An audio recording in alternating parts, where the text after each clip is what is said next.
చాలు యేసయ్యా, నీవు అనుకుంటే చాలు యేసయ్యా. సముద్రములో మార్గం తెరవబడునుగా, మాకు తెరవబడుగా. అగ్ని జ్వాలలు ఏమి చేయజాలవు, అగ్ని జ్వాలలు ఏమి చేయజాలవు. నీవు అనుకుంటే చాలు యేసయ్యా, నీవు అనుకుంటే చాలు యేసయ్యా. ఆరాధన ఆరాధన ఆరాధన ఆరాధన, ఆత్మతో సత్యముతో, ఆత్మతో సత్యముతో.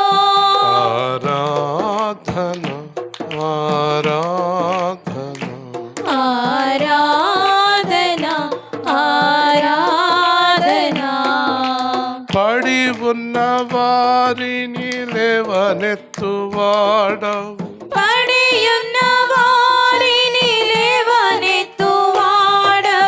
రోగగ్రస్తులను స్వస్థపరచువాడవు, రోగగ్రస్తులను స్వస్థపరచువాడవు.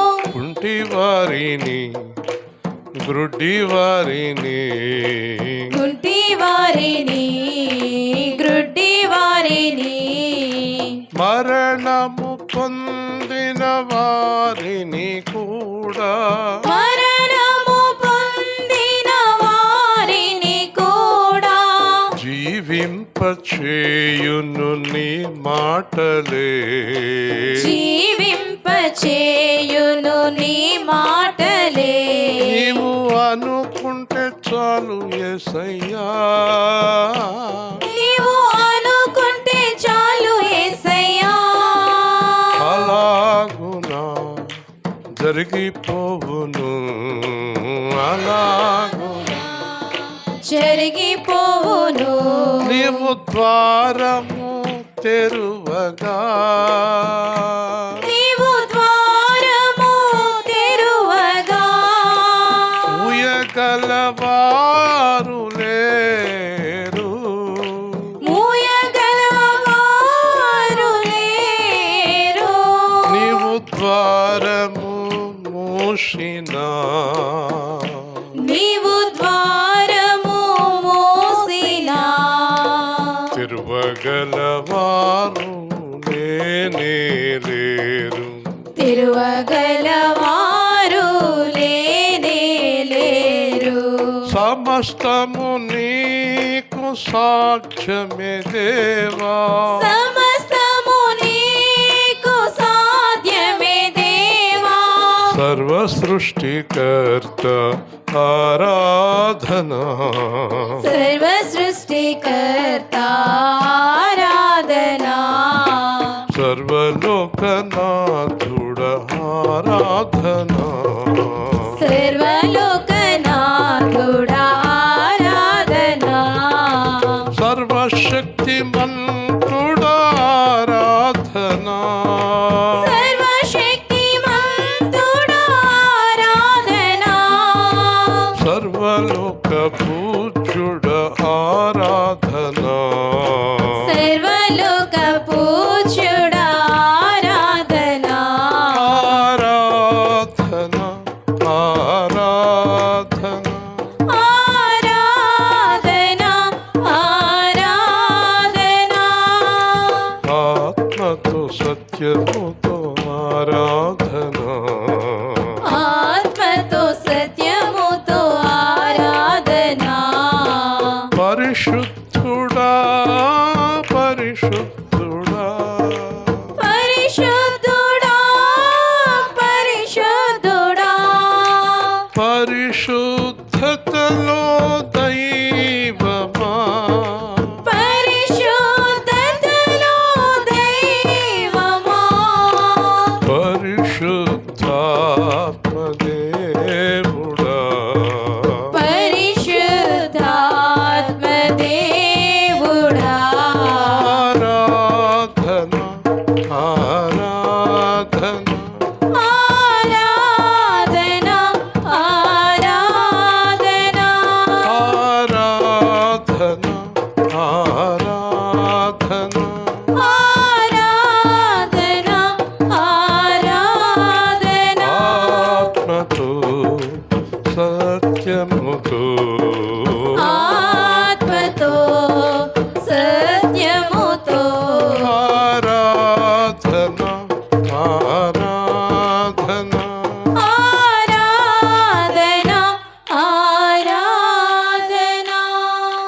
కూర్చుందాం.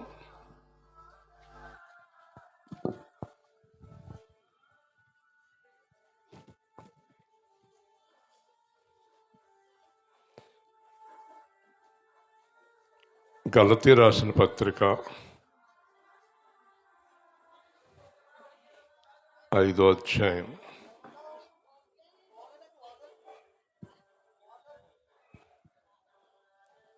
గలతీలకు రాసిన పత్రిక 5వ అధ్యాయం మొదటి వచనం జాగ్రత్తగా విందాం. ఈ స్వాతంత్ర్యము అనుగ్రహించి క్రీస్తు మనల్ని స్వతంత్రులుగా చేసి ఉన్నాడు. కాబట్టి మీరు స్థిరముగా నిలిచి మరలా దాస్యమును కాడి క్రింద చెక్కకొనుకుడి. ఇక్కడ సువార్త వాక్యం ఏంటంటే, ఈ లోకానికి యేసుక్రీస్తు వచ్చిన ప్రధాన కారణం స్వాతంత్రం ఇవ్వడానికి. స్వాతంత్రం అనే మాట మనం చాలాసార్లు విన్నాము. భారతదేశానికి ఆగస్టు 15 స్వాతంత్రం వచ్చింది అని విన్నాము. స్వాతంత్రం అనే దానికి అర్థం ఏంటంటే, కొన్ని సంవత్సరాలు బానిసత్వంలో ఉన్నటువంటి భారతదేశము బ్రిటిష్ వారి యొక్క బానిసత్వంలో ఉన్నటువంటి భారతదేశాన్ని అనేక మంది కష్టపడి శ్రమపడి ప్రాణాలను కల్పించి 1947 ఆగస్టు 15న స్వాతంత్రం ప్రకటింపజేశారు. అంటే స్వాతంత్రం అనే దానికి అర్థం ఏంటంటే దాస్య విముక్తి. దాస్య విముక్తి అంటే ఏం చేయాలంటే, వారు ఏం చెప్తే అది చేయాలి. వారు బానిసలుగా చేసుకున్నారు. వారు దేశాన్ని ఏలేరు, మన దేశాన్ని వారు ఏలేరు. బానిసలుగా ఉండేవారు.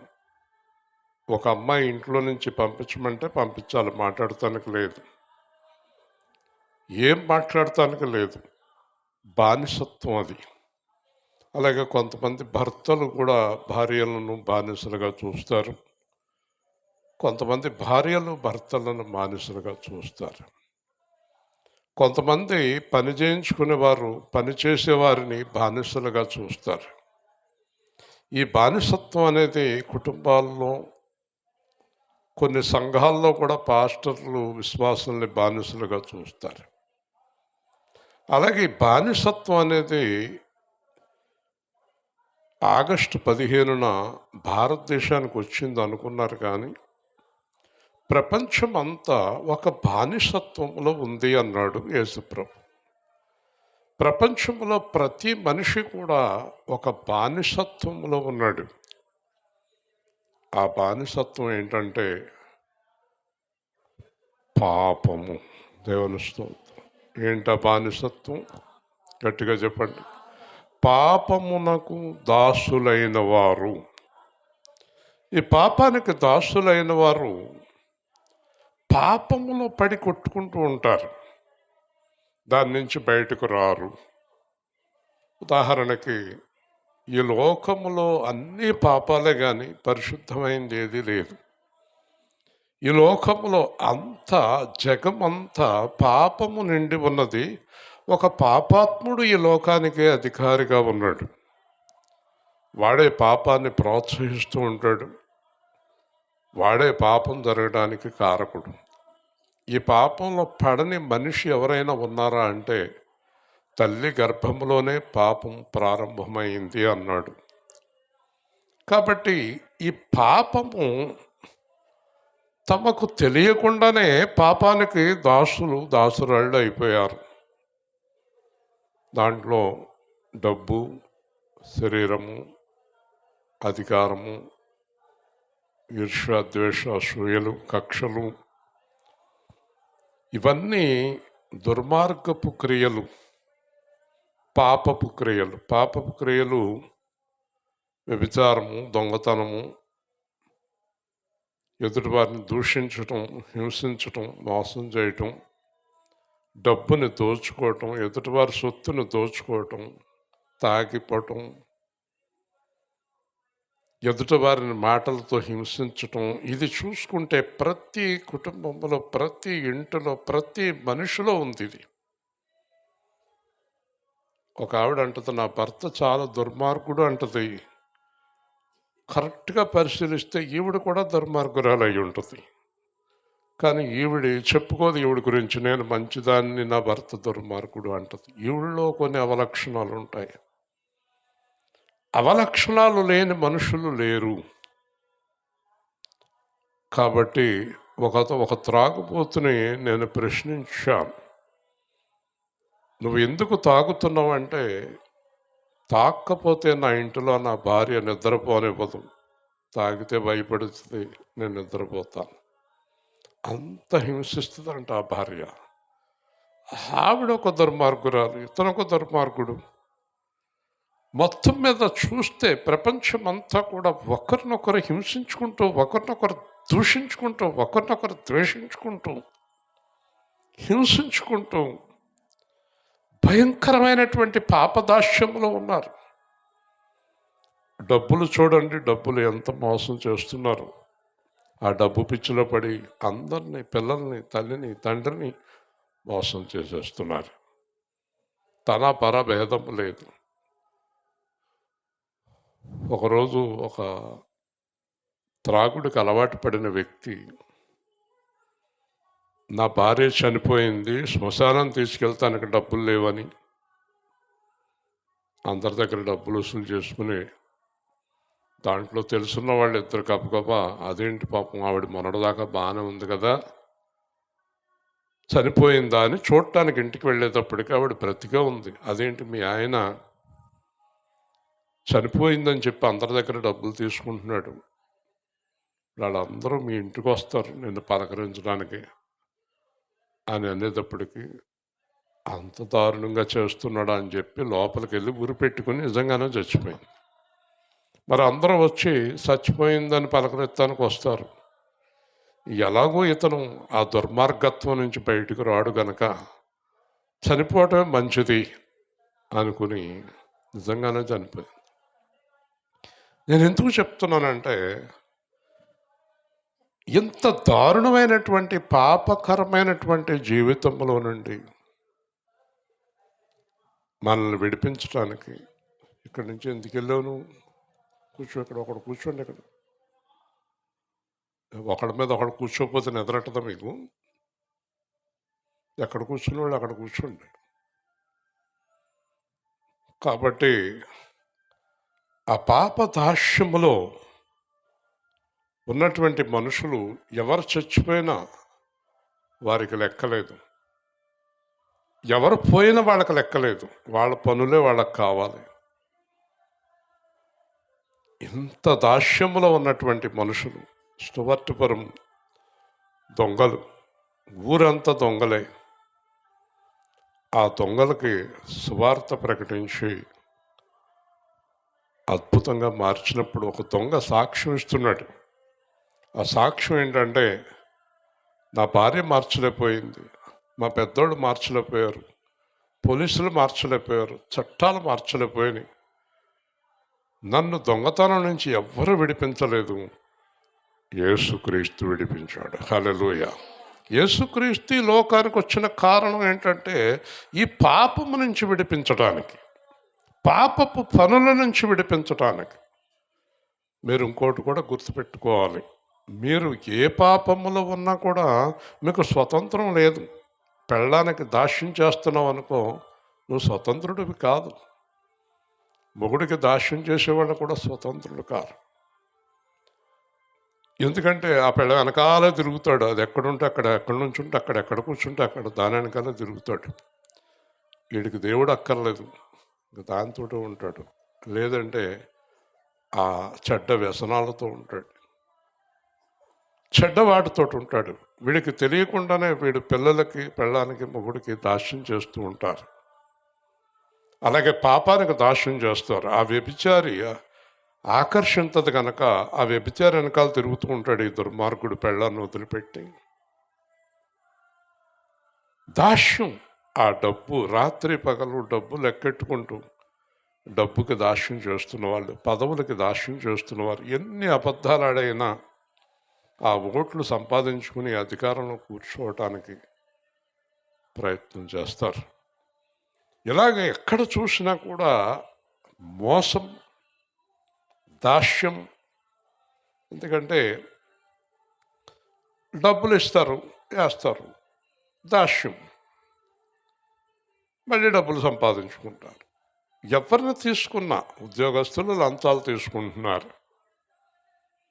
ప్రతి ఒక్కరు దాస్యంలో ఉన్నారు. స్వతంత్రం రాలేదు ఈ దేశానికి.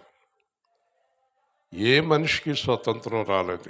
ఈరోజు స్వతంత్రం వచ్చిన వారు ఎవరంటే యేసుక్రీస్తు రక్తంలో కడగబడిన వారు మాత్రమే. హల్లెలూయా. కాబట్టి యేసుక్రీస్తులో స్వాతంత్రం ఎలా వచ్చిందంటే పాపము నుండి విడుదల కలిగింది, మరణము నుండి విడుదల కలిగింది. ఆ స్తోత్రపురం దొంగ రాత్రి వాట్సాప్లో వింటుంటే అంటాడు అతను, యూట్యూబ్లో, నా చేత ఇంకెవ్వరు పాపం చేయించలేరు. నేను 50 సంవత్సరాల పాపంలో ఉన్నాను. నాకు ఇప్పుడు 70 సంవత్సరాలు, 20 సంవత్సరాల నుంచి నేను ఏ పాపము చేయలేదని ఛాలెంజ్ చేసి చెప్తున్నాడు. హల్లెలూయా. ఆ స్వాతంత్రం ఎవరిచ్చారు? మీరు కూడా చెప్పగలగాలి. నేను యేసు ప్రభువులోకి వచ్చిన తర్వాత అబద్ధం ఆడలేదు, మోసం చేయలేదు, దొంగతనం చేయలేదు, ఎవరి డబ్బు దొంగలించలేదు, ఎవరితోటి తప్పు చేయలేదు. చెయ్యి ఎత్తి ప్రకటించాలి, అప్పుడే సువార్త అది. అంటే వీళ్ళు ఏమనుకుంటారంటే, ఓహో, యేసు ప్రభువులోకి వస్తే పాపం చేయకూడదు అన్నమాట. చాలామంది నన్ను అడుగుతారు, మీ సంఘంలో ఉన్నారు, ర్యాలింగ్లో కొంతమంది తాగేసి పడి ఉంటారు, పేకాటలు ఆడతారు, వాళ్ళెలా రక్షణ పొందినవారు? నేను అన్నాను, వాళ్ళు నరకానికి పోయేవారు, వాళ్ళు రక్షణ పొందినవారని ఎవరు చెప్పారు మీకు?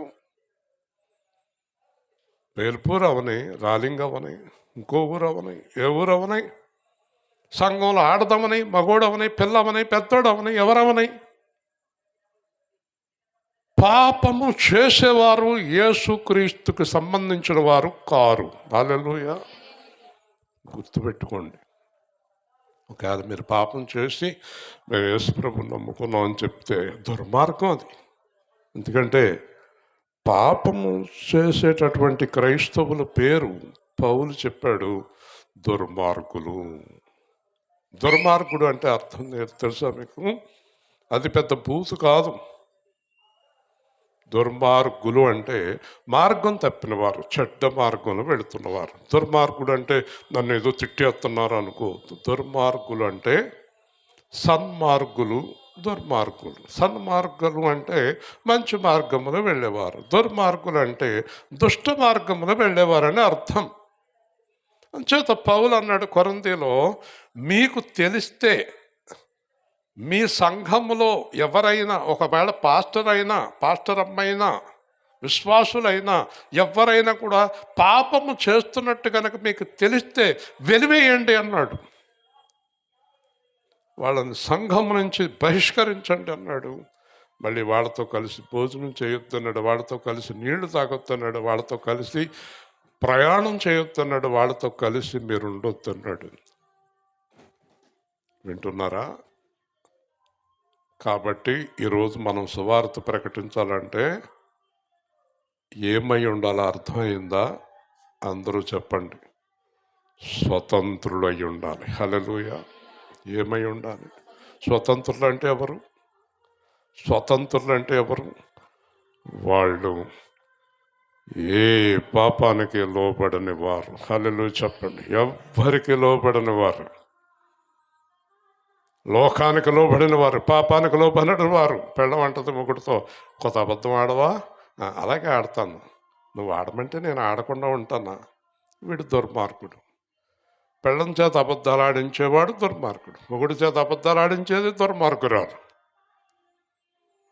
మార్గం తప్పిన వారు, డబ్బు కోసం నాన్న గడ్డి కరిచేవారు దుర్మార్గులు, వ్యభిచారం చేసేవారు దుర్మార్గులు, తాగుపోతులు దుర్మార్గులు, ధనాపేక్ష కలిగిన వారు దుర్మార్గులు. సువార్త అర్థం అవ్వాలంటే యేసు ప్రభు పిల్లలు ఏమై ఉన్నారు అనుకోవాలి? అందరూ పరిశుద్ధులు. హల్లెలూయా. యేసు ప్రభు పిల్లలు తప్పు చేయని వారై ఉండాలి. నేను ఆస్తి అమ్మటానికి ఆలోచించినప్పుడు ఆలోచించకుండా అమ్మాయి, ఎందుకంటే నువ్వు నిలబడాలి అన్నాడు. హల్లెలూయా. అర్థమైందా? మనము యేసు ప్రభువులో రావాలి, జీవించాలంటే లోకంలో ఉండేదంతా విడిచిపెట్టాలి. మీరు విడిచిపెట్టకుంటే నా వారు కాదు. ఏమేమి విడిచిపెట్టమన్నాడు దేవుడు? తల్లిని, తండ్రిని, భార్యని, పిల్లల్ని, ఆస్తిని, తుదకు ప్రాణమును నా కొరకు విడిచిపెట్టాలి. హల్లెలూయా. అంటే దేవుడు వెనకాల నువ్వు తిరగటానికి అడ్డం వచ్చేది ఏదైనా విడిచిపెట్టాలి. దేవుడు వెనకాల నువ్వు వెళ్తానికి అడ్డం వచ్చేది ఏదైనా విడిచిపెట్టాలి. లేదండి, మా ఆయన వల్ల చిన్న పాపం చేయవలసి వచ్చిందండి అని సిగ్గు లేకుండా చెప్పొద్దు. మా అమ్మ వాళ్ళ అబద్ధాలు ఆడవలసి వస్తుందని సిగ్గు లేకుండా మాట్లాడవద్దు. నువ్వు మా అత్తగారి గురించి కొన్ని అబద్ధాలు ఆడుతున్నాను, సిగ్గు లేకుండా మాట్లాడకు, అబద్ధాలు ఆడకు. భార్య గురించి అయినా, భర్త గురించి అయినా, తల్లి గురించి అయినా, ఎవరి గురించి అయినా ఏం ఆడకూడదు? నోరు తెరవండి, అబద్ధాలు ఆడకూడదు. అందుకే విడిచిపెట్టాలి. మరి నా భర్తతో కాపురం చేయాలంటే అబద్ధం ఆడాలంటే మూడు వదిలేయి. ఆ పిల్లం కావాలంటే అబద్ధాలు ఆడాలి, పిల్లలు వదిలేయి. ఆ పిల్లలు కావాలంటే పిల్లలు వదిలేయి. నేను బతుకుంటే అబద్ధాలు ఆడతానండి, చచ్చిపో, నా కొరకు చనిపో. హల్లెలూయా, హల్లెలూయా. గట్టిగా వింటున్నారా? ఆస్తులన్నీ పోయినా, అనాథగా మిగిలినా, ఆప్తులే విడనాడినా, ఆరోగ్యం క్షీణించినా, నీ మాట చాలయ్యా, నీ చూపు చాలయ్యా, నీ తోడు చాలయ్యా, నీ నీడ చాలయ్యా, నీ మాట చాలయ్యా. పాడాలందరూ. చూపు చాలయ్యా, నీ తోడు చాలయ్యా, నీ నీడ చాలయ్యా, నీ ఉంటే నాకు చాలు యేసయ్యా, నీ వెంటే నేను ఉంటానేసయ్యా. నీకు ఇల్లలో ఏదియో లేదు అసాధ్యము, నీదు కృపలో మాకేదియో కాదిన సమానము. నీ మాట చాలయ్యా, నీ చూపు చాలయ్యా, నీ తోడు చాలయ్యా, నీ నీడ చాలయ్యా, నీ ఉంటే నాకు చాలు యేసయ్యా. నీ వెంటే నేను ఉంటానేసయ్యా. మనం దేవుడి కొరకు అన్నీ విడిచిపెట్టాలి. దేన్ని విడిచిపెట్టాలి? దేన్ని విడిచిపెట్టాలి? అర్థమైంది ఇప్పుడు మీకు? ఎవరి వలన దేవుణ్ణి కోల్పోతున్నారో దాన్ని విడిచిపెట్టాలి. హల్లెలూయా. నీకు అర్థమైందా? బాగా అర్థమైందా?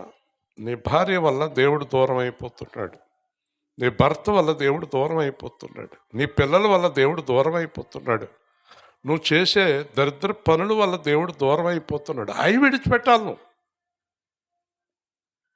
అంతేగాని దేవుణ్ణి విడిచిపెట్టకూడదు. అందుకే పౌలు అన్నాడు, నన్ను దేవుణ్ణి ఎవ్వరూ వేరు చేయలేరు. నన్ను దేవుణ్ణి ఎవరు వేరు చేయలేరని పౌలు ఎందుకు చెప్పాడు తెలుసా? పౌలు ప్రాణమన్న విడిచిపెడతాడు, కానీ దేవుడికి వ్యతిరేకమైన పని చెయ్యడు. హల్లెలూయా. మీరు కూడా అలాంటి నిర్ణయానికి రండి. రాత్రి ప్రాణమన్న విడిచిపెడదాం. నీ కొడుకు నిన్ను పాపానికి ప్రోత్సహిస్తున్నాడు, కొడుకుని విడిచిపెట్టు, భార్యని విడిచిపెట్టు. బైబిల్ చెప్తుంది, నా కొరకు సువార్త కొరకు ఏదైనా విడిచిపెడితే తప్ప నా రాజ్యానికి రారు. హల్లెలూయా.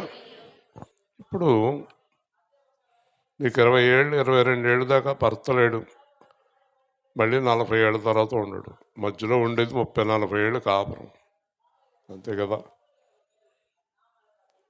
ఇప్పుడు గుర్తుపెట్టుకోండి, ఈ 30-40 ఏళ్ల జీవితం కోసం పాపం చేసి మొగుడు కోసం, పెళ్ళం కోసం, పిల్లల కోసం నరకానికి పోతావా, ఆళ్ళని విడిచిపెట్టి పరలోకానికి వెళ్తావా? దేవుని స్తోత్రం.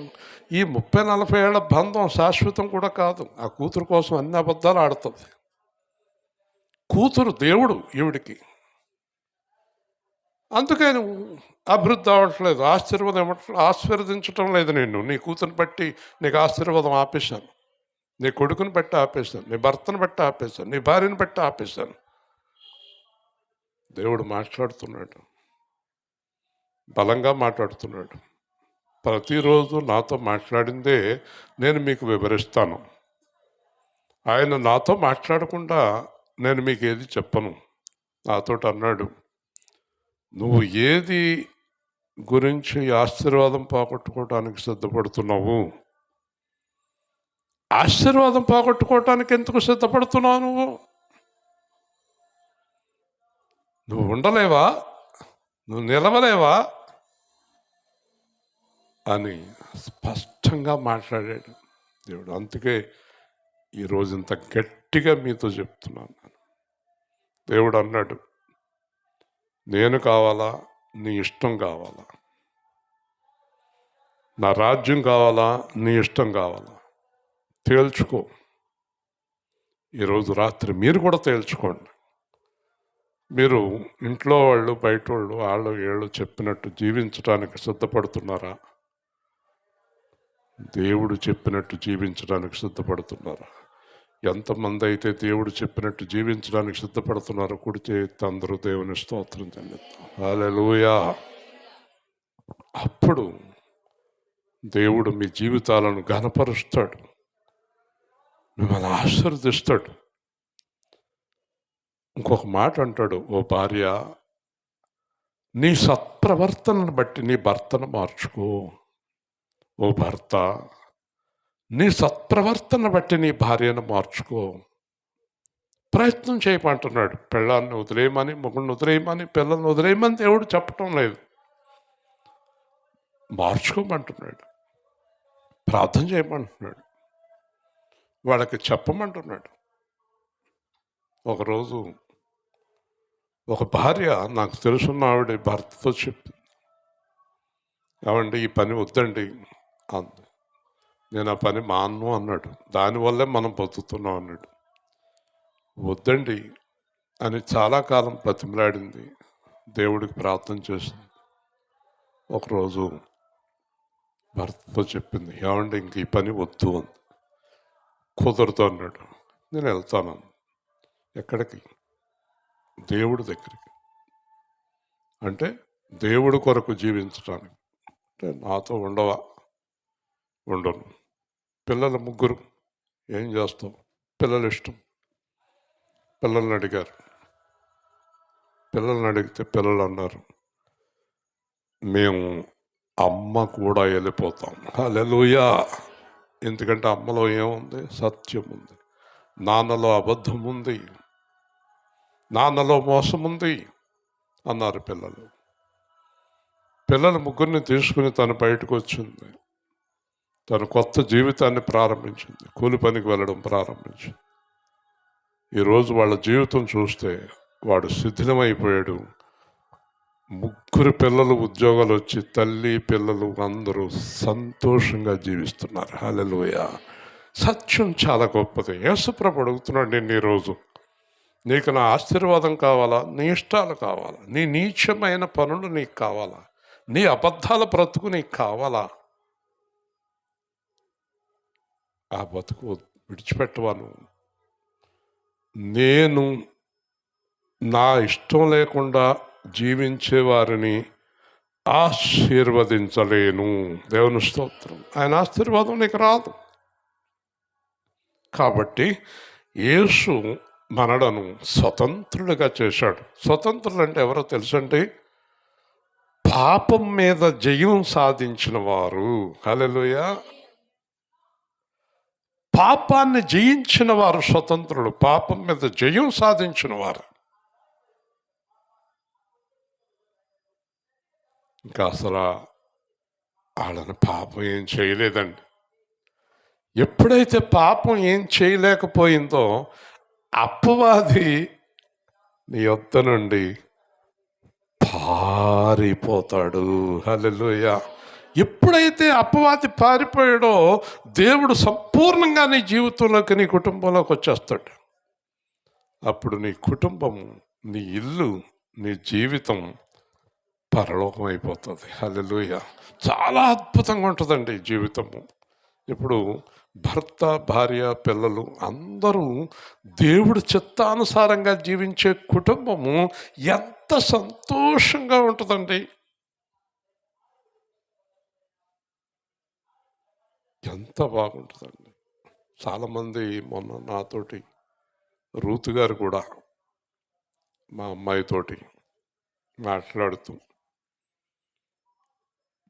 భలే ఉందమ్మా మీ పని, రాజేష్ గారు వాక్యం చెప్తున్నాడు, మోషే గారు వాక్యం చెప్తున్నాడు, మీ కుటుంబం అంత భలేగా ఉన్నారు అని చాలాసేపు మా అమ్మాయితో మాట్లాడింది. ఒక విధంగా చూస్తే రూతు గారి కుటుంబం కూడా అలాగే ఉన్నారు. రూతు గారు చెప్పినట్టుగా పిల్లలు జీవిస్తున్నారు, కోడళ్ళు జీవిస్తున్నారు, దేవుళ్ళు బలంగా ఉన్నారు వారు కూడా. ఆవిడ సంతోషంగా సమాధానంతో పరలోకం వెళ్ళింది. ఆవిడకి పిల్లల విషయంలో బాధ లేదు. నా కొడుకు పెద్దోడు నా మాట విందనే బాధ లేదు, పెద్ద కోడలు నా మాట విందనే బాధ లేదు, చిన్న కొడుకు నా మాట వినడనే బాధ లేదు, చిన్న కోడలు నా మాట వినదనే బాధ లేదు. ఆ ఇంట్లో ఎవరు దేవుడి మాట వినని వారు లేరు గనక ఆవిడ ప్రశాంతముగానే దేవుడి సన్నిధికి వెళ్ళిపోయింది. హల్లెలూయా. అది కావాలి నీ కుటుంబానికే. కొడుకు మాట అండు, కోడల మాట ఎందు, కూతురెందు, అదో పక్క పోతుంది, ఈడో పక్క పోతాడు. ఎవరు మొగుడు పెళ్ళాలిద్దరు కీచులు ఆడుకుంటూ, దెబ్బలాడుకుంటూ, తన్నుకుంటూ, గుద్దుకుంటూ ఉంటారు. అదేం కుటుంబం? అది దేవుని కుటుంబమా? కాదు. కాబట్టి రూతు గారు సంతోషంగానే దేవుడి సన్నిధికి వెళ్ళిపోయింది. మన జీవితంలో ఇంతకన్నా సంతోషం ఏమీ లేదు. నేను, నా భార్య, నా ఇంటి వారందరూ యెహోవాను సేవింతుము, యెహోషువ అంటాడు. ఎంత సంతోషం దాంట్లో. కాబట్టి స్వాతంత్రము మీకు అనుగ్రహించబడింది. ఇక్కడ వాక్యం ఏం చెప్తుందంటే, పాపం మీద మీకు జయమిచ్చాను, మరణం మీద మీకు జయమిచ్చాను, అపవాది మీద మీకు జయమిచ్చాను, పాతాళం మీద మీకు జయమిచ్చాను. మళ్ళీ ఆ దరిద్రంలోకి వెళ్ళకండి. మీరు ఏమనుకోవాలో తెలుసా? పాపాన్ని, లోకాన్ని, పాపాన్ని ప్రోత్సహించే వారిని మీరు ఏం చేయాలో తెలుసా? అసహించుకోవాలి. ఏం చేయాలి? అసహించుకోవాలి. ఏం చేయాలి? ఛీ అనుకోవాలి. ఎవరైనా మిమ్మల్ని పాపంలోకి లాగుతుంటే వాళ్ళని చూసి మీరేమనుకోవాలి? ఛీ, కుక్క, పంది అనుకోవాలి. అప్పుడు మీ జీవితాలు స్వతంత్రంలో ఉంటాయి. హల్లెలూయా. సాతాను చెప్పాలి, అమ్మో వాళ్ళ చేత ఎవరు పాపం చేయించలేరు. చుట్టుపక్కల వారు చెప్పాలి, అమ్మో వాళ్ళ చేత అబద్ధం ఆడించలేరు. భార్య చెప్పాలి, మా ఆయనతోటి అబద్ధం కుదరదు. భర్త చెప్పాలి, నా భార్యతోటి అబద్ధం కుదరదు. వింటున్నారా? అదే సువార్త. యేసు ప్రభు పిల్లలందరూ కూడా పాపము లేని వారై యేసుక్రీస్తుని లోకానికి చూపించాలి. అదే సువార్త. హల్లెలూయా. అదే సువార్త. ఏదో పావుగంట ఉంటాం, వెళ్ళిపోతాం మనం. కానీ ఇక్కడ ఉన్నారు చూడండి, ప్రభువుని నమ్ముకున్నవారు. వారు ఆ చుట్టూ ఉన్నవారికి వారి జీవితం ద్వారా యేసుని చూపించాలి. కాబట్టి మీరు స్థిరముగా నిలచి, ఎలా నిలచి? ఇప్పుడు చెప్పండి, యేసు ప్రభు అప్పుడప్పుడు అలా మారిపోతాడా? ఎప్పుడు ఒక్కలాగా ఉంటాడా? ఎప్పుడు ఎన్నాళ్ళు ఒక్కలాగా ఉంటాడు? ఎన్నాళ్ళు? అంతం లేదు. ఆది అంతము లేనివాడు, ఎప్పుడు ఒక్కలాగా. చెప్పాలి, మనం ఆయన పిల్లలమైన మనం ఎప్పుడు ఒక్కలాగా ఉండాలట. ఆయన దగ్గర కుదరదండి. అలా కాదండి. అవును, 10 లక్షలు ఇస్తే, 10 లక్షలు కాదండి, 10 కోట్లు ఇచ్చిన ఆయన అబద్ధం చెప్పడండి. హల్లెలూయా. 10 లక్షలు అంటారేంటండి? 10 కోట్లు ఇచ్చినా మనం అలాంటి వారమై ఉండాలి. దేవుడు మన మీద అంత నమ్మకాన్ని కలిగి ఉండాలి. డబ్బును బట్టి మారిపోతారు, పాపాన్ని బట్టి మారిపోతారు. వాళ్ళ అబ్బాయి చెప్తే మారిపోతుంది, వాళ్ళ అమ్మాయి చెప్తే మారిపోతారు, వాళ్ళ ఆవిడ చెప్తే మారిపోతుంది. నో నో, మారరు. చెప్పండి, చెప్పాలి. నేను ఒకళ్ళు చెప్తే ప్రయోజనం ఏంటి? మారుతారా? మారుతానంటదండి విజయ. మారను అని చెప్పమంటుంటే మారుతానంటావేంటమ్మా? చెప్పాలి. మీ ఆయన గారు చెప్తే మారిపోతావా పిల్లలు? ఎవరు నన్ను చెయ్యి విడచిన యేసు చెయ్యి విడువడు. ఎవరు నన్ను చేయి విడచిన యేసు చేయి విడువడు. చెయ్యి విడువడు, చెయ్యి విడువడు, చెయ్యి విడువాడు, నా చెయ్యి విడువాడు. వేదన శ్రమలు ఉన్నప్పుడెల్లా వేడుకొందునే కాపాడునే, వేడుకొందునే కాపాడునే. ఎవరు నన్ను చేయి విడచిన యేసు చేయి విడువడు. తల్లి ఆయనే, తండ్రి ఆయనే, తల్లి ఆయనే, తండ్రి ఆయనే, లాలించును పాలించును, లాలించును పాలించును. ఎవరు నన్ను చెయ్యి విడచిన యేసు చేయి విడువడు.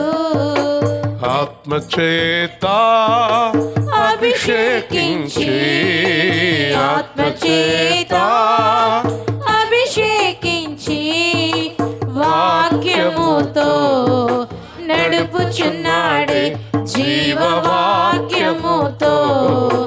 నడుపుచున్నాడే.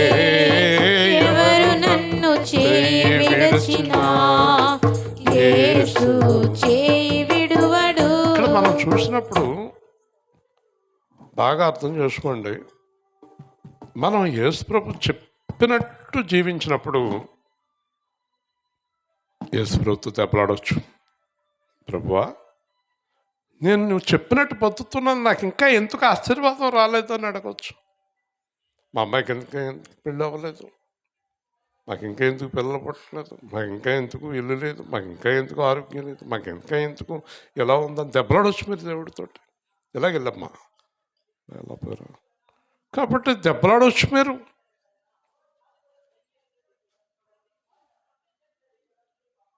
ఎందుకంటే పొద్దునుంచి సాయంత్రం దాకా కష్టపడిన వ్యక్తి కూలి అడుగుతాడు. అన్నాడు అనుకో, హాయ్ కష్టపడ్డాను, ఈ కూలి అంటానికి అధికారం. కష్టపడకుండా ఇంటికాడ కూర్చుని సాయంత్రం వచ్చి కూలి అంటే అధికారం పోయింది. పొద్దునుంచి సాయంత్రం దాకా కష్టపడిన వ్యక్తికి తన కూలి పొందే అర్హత ఉంది. నన్ను అన్నాడు దేవుడు, నువ్వు సువార్త చేసి నా మీద దెబ్బలాడు అన్నాడు. ఇస్తాను, మీరు అందరూ సువార్తలు చేసి దేవుడి మీద దెబ్బలాడండి. ఏంటి ప్రభా, ఇంకా ఏంటి, నాకు ఈ నడువు నొప్పి ఏంటి, తగ్గించు అని అడగచ్చు. ఎంత బాగా అడగచ్చు దేవుడిని. అలాగే పరిశుద్ధురాలైన కన్యక, తల్లిదండ్రులకు ఇష్టమైన కన్యక ఒకరోజు అడగచ్చు, అమ్మా నాకు మంచి వివాహం చేయండి. అడిగే హక్కు ఉంది ఆ పిల్లకి, పరిశుద్ధురాలు గనక. చూసారా, మీకు యథార్థతలో ధైర్యం ఉంటుంది. హల్లెలూయా. అదే పాపం చేసేవాళ్ళకి. ఒక చిన్న సంఘటన చెప్తాను. నా చిన్నప్పుడు చదువుకున్నది. ఒక భార్యాభర్తలు ఉండేవారు. తర్వాత దూర ప్రాంతానికి వెళ్ళాడు అతను ఏదో పని కోసం. తర్వాత వరదలు వచ్చినాయి, రకరకాల గొడవలు, అక్కడెక్కడికో వెళ్ళిపోయాడు, ఎక్కడికో వెళ్ళిపోయింది. ఒక 20 సంవత్సరాలు ఇద్దరు కలుసుకోలేదు. మొత్తం మీద అన్నీ తేటపడ్డ తర్వాత అసలు ఆ రోజుల్లో ఫోన్లు ఏమి లేవు కదా, మార్గాలే లేవు. 20 సంవత్సరాల తర్వాత నెలకొంటా ఇంటికి వచ్చాడు. కానీ ఒక అనుమానం వచ్చింది. 20 సంవత్సరాలు మా ఆవిడ నా కోసమే జీవించుంటుందా, ఏదైనా తప్పు చేస్తుందా అనే పురుగు మన ఇంట్లోకి వచ్చింది. అప్పుడు ఆ ఇంటి ఎదురుగుండా ఉన్న చెట్టు ఎక్కి కూర్చున్నాడు ఆవిడ కర్మకాలి. ఏం చేస్తుంది మా ఆవిడ? ఇంకా ఉంది. 6:30 అయ్యేటప్పటికి ఒక అతను వచ్చాడు. వాళ్ళ ఆవిడ తలుపు తీసింది. అతను లోపలికి వెళ్ళాడు. తప్పు చేస్తుందే అని చూద్దాం, పొద్దున్న వరకు ఆగి దీని సంగతి చెప్తాం. పొద్దున్న 6ంటికి మళ్ళీ తలుపు తీసుకుని అతను బయటకు వచ్చాడు. ఆవిడ బయటకు వచ్చింది. అమ్మ, నేను పనిలోకి వెళ్తున్నానే అన్నాడు. అమ్మ, నా కొడుకు ఉండాలి కదా, పెద్దోడు అయిపోయాడు అని తమ్మన చెట్టు మంచి కిందకు తూకేసి వాళ్ళ ఆవిడ దగ్గరికి వెళ్ళిపోయి ఇద్దరిని పట్టుకుని ఏడుతున్నాడు. ఇదేంటండి పాపం, ఏంటి ఎవరు మీరు అంటే, నేను నీ భర్తను, ఒరే నీ నాన్నరా, 20 ఏళ్ళు అయింది, వెళ్ళిపోయి ఇలా మారిపోయాను. అప్పుడు అంటాడు, ఎంత దారుణంగా అనుమానించాను. 20 సంవత్సరాల నుంచి నువ్వు ఎంత ఖచ్చితంగా ఉన్నావు కొడుకుని పోషించుకుంటూ. ఈ అబ్బాయిని ఎంత పెద్దవాడిని చేసుకున్నావు అని చెప్పినప్పుడు ఆవిడ ఎంత ధైర్యంగా ఉందంటే, తప్పు చేయలేదు కనుక. హల్లెలూయా చెప్పండి. మరి మారిపోతే, పాపంలో పడిపోతే చూడండి, మళ్ళీ మనం రూతు గారి దగ్గరికి వెళ్ళాలి. ఆ భర్త అయోగ్యుడైనా, పిల్లల్ని వదిలి వెళ్ళిపోయినా, బాధ్యత లేకపోయినా, ఆ పిల్లల్ని అలా పెంచుకుని యోగ్యుల్ని చేసి ఒక క్రమశిక్షణలో పెట్టి అద్భుతమైన జీవితాన్ని జీవించింది. హల్లెలూయా, హల్లెలూయా. ఆవిడ మాట రాకుండా ఉండదు, నాకు బాగా గుర్తుకొస్తూ ఉంది. కాబట్టి యోగ్యురాలు గనక ఈరోజు యోగ్యురాలు. మొన్న ఎవరో కానీ అన్నారు మన సంఘస్థులే, అసలు ఆ పేరు ఎలా పెట్టారండి మీరు? నేనే పెట్టాను. వీళ్ళ ఆవిడకి ఎస్తేర్ అని, ఆవిడకి రూత్ అని. కరెక్ట్గా 25 సంవత్సరాల కిందట నేను పేరు పెట్టాను. మొన్న అంటున్నారు, రూత్ అనే పేరు ఏం పెట్టారండి? నిజమైన రూత్ అండి ఆవిడ. హల్లెలూయా. రూత్ ఎంత యోగ్యురాలో, ఈవిడ కూడా అంత యోగ్యురాలు. నేను ఎందుకు రూత్ గారి గురించి చెప్తున్నానంటే, మీరందరూ అంత మంచి పేరు తెచ్చుకోవాలి. మనందరము వెళ్ళిపోతాం, ఒకరోజు అందరం వెళ్ళిపోతాం. ఎవరు ఉంటాం? వెనక ముందు అంతే. కానీ ఆ యోగ్యత, భర్త 20 సంవత్సరాలు లేకపోయినా చిన్న తప్పు చేయని యోగ్యత కలిగిన ఆ భార్యను చూసి భర్త ఎంత సంతోషపడుతున్నాడు. యోగ్యత అనేది చాలా ముఖ్యం. చండాలమైన జీవితంలోకి వెళ్ళిపోతున్నారు, తప్పిపోతున్నారు. కాబట్టి దేవుడు మనకి పాపం మీద, అపవాది మీద, లోకం మీద ఏమిచ్చాడు? మనకి చెప్పండి గట్టిగా, జయం ఇచ్చాడు. హల్లెలూయా. మనం లోపడవలసిన అవసరం లేదు. అవసరం అయితే ప్రాణం పోయినా పర్లేదు, కానీ మనం పాపం చేయకూడదు. కాబట్టి మరలా దాస్యమును కాడి కింద చిక్కు. మళ్ళీ ఈరోజు ఈ ప్రసంగం విన్నారు, ఇంటికి వెళ్ళిపోయి మళ్ళీ మారిపోకండి. దేవుడు వచ్చే ముందు నా హృదయంలో పెట్టిన వాక్యం ఇది. వద్దు, మరలా తప్పు చేయవద్దు, దాస్యం కింద చిక్కుకోవద్దు. నేను చెప్పినట్టు జీవించండి, మిమ్మల్ని ఆశీర్వదిస్తాను. హల్లెలూయా. ఆశీర్వాదం కోల్పోకండి. ముగించే ముందు మీరు అలాగ యథార్థంగా జీవించినప్పుడు మీ చుట్టూ ఉన్నవారు అందరూ చాలా తేలికగా యేసు ప్రభువులోకి వచ్చేస్తారు. హల్లెలూయా. మనం మైకుల్లో ఎంత అరిచినా నమ్మరు, మన జీవితాన్ని బట్టి నమ్ముతారు సువార్తను. ఇప్పుడు నేను చెప్పి వెళ్ళిపోయాడు, వీళ్ళు ఇలా ఉన్నారా అని పరిశీలిస్తారు యేసు ప్రభులో ఉన్నవాళ్ళు. వాళ్ళు అలా లేరనుకోండి, వాళ్ళు యేసు ప్రభు దగ్గరికి రారు. ఉత్తిదే వీళ్ళు ఇష్టం వచ్చినట్టు బ్రతుకుతున్నారు, ఆయన ఏదో చెప్తున్నాడు కానీ అంటారు. కానీ యేసు సేవా కేంద్రంలో ఉండే మీరు ఒక్కొక్కళ్ళు 10-15 ఆత్మలను సంపాదించండి మీ ప్రవర్తన ద్వారా. హల్లెలూయా. మళ్ళీ పాపం అనే కాడి కింద ఇంకా చిక్కుకోవద్దు. ప్రేమగల తండ్రి, జీవాధిపతి అయిన ప్రభువా, ఈ రాత్రి మీరు మాట్లాడిన వాక్య భాగాన్ని బట్టి స్తోత్రాలు. మేమందరము అలాంటి పరిశుద్ధ జీవితాన్ని కలిగి ఉండే కృప అనుగ్రహించి, ఈ సువార్త ఏర్పాటు చేసిన వారిని, అనుగ్రహించిన వారిని, పాల్గొన్న వారిని దీవించి మహిమ పొందమని యేసు నామములో ప్రార్థిస్తున్నాము తండ్రి. ముఖ్యంగా రేపు రాత్రికి ఆ స్టాండింగ్ వారు సువార్త ఏర్పాటు చేశారు, మరియ గారు సాలిపేటలో. ఆవిడ రాలేదు పొద్దున్నుంచి. అయితే